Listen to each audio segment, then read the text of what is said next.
Hello everybody, here's Roxie again. Today she's going to learn her very first command, probably the most important command that she's ever going to learn, and that is her name. If you can't get your dog's attention, then how on earth do you expect to be able to tell them to do anything like sit or come back to you? So it's one of the most important things that you can teach your dog, but you'd be surprised how many dogs don't actually know their name. You'd be surprised how many dogs think that their name is what's this, or biscuits, or sometimes even the word no. So when choosing a name for your dog, try and pick something that is going to be easy for people to say, and is going to be clear and doesn't sound like any other command. So it doesn't sound anything like no, or doesn't sound anything like sit, for example.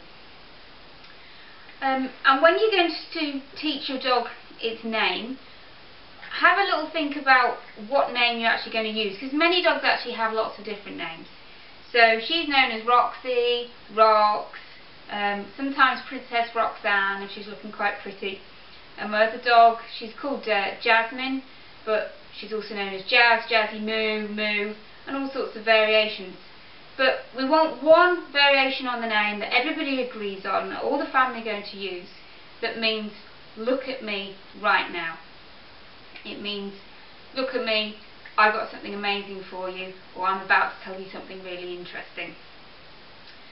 So I'm going to use Roxie for that. So that's going to be the command that I use to call her over to me in the future, or if I want to get her attention. So it's very, very simple. To get her attention and to teach her a name, I'm just going to say her name, Roxie, and give her a piece of hot dog sausage. I'm going to do it again, Roxie. Well done. Some more sausage here. Roxie. And just keep repeating this. Roxie. So she's hearing the name and she's associating it with something lovely. Roxie. And she gets a treat for that. So practice this as much as you can. You can practice it while you're watching television. They have a little pot of treats beside you and you can say the name and throw a treat across the room in their direction. What you want is an instant response. So as soon as they hear that sound, they turn around and look at you because they're expecting something really good from it. Roxie. Roxie. You can get a bit of sausage on the floor that time. Keep it varied. If for whatever reason they don't respond, don't just keep repeating the name. So at the moment we're trying to teach them that one repetition of their name means turn and look at me.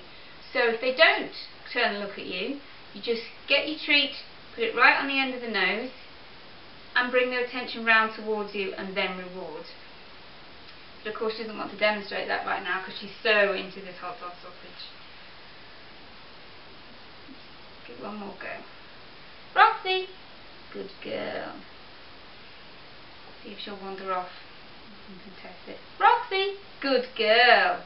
So she started to wander off then, turned her head the other way, and I said her name and she turned round immediately back towards me. Roxie! Good girl. Fantastic. So she's definitely looking straight at me and straight at my treats. She's certainly responding to her name.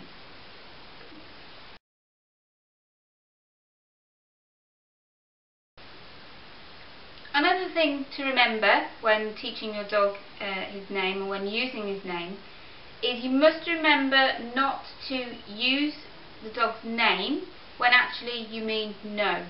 Now that sounds quite simple. Of course we wouldn't want to say our dog's name when we really meant no, because then we'd be sort of putting a negative association to their name, which isn't what we want at all. We want their name always to be associated with something good, not being associated with when they're doing something wrong. And it sounds quite easy to do, but actually it's something that we sort of subconsciously do quite a lot. To get their attention when they're about to do something they shouldn't, we say their name, and try not to do that. Try to use a word such as no or which I'll talk about in another blog. Try and use a word such as that instead. Good girl.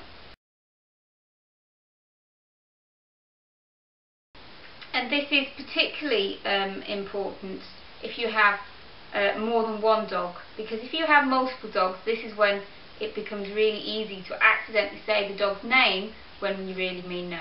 So especially if you've got more than one dog, watch out for this.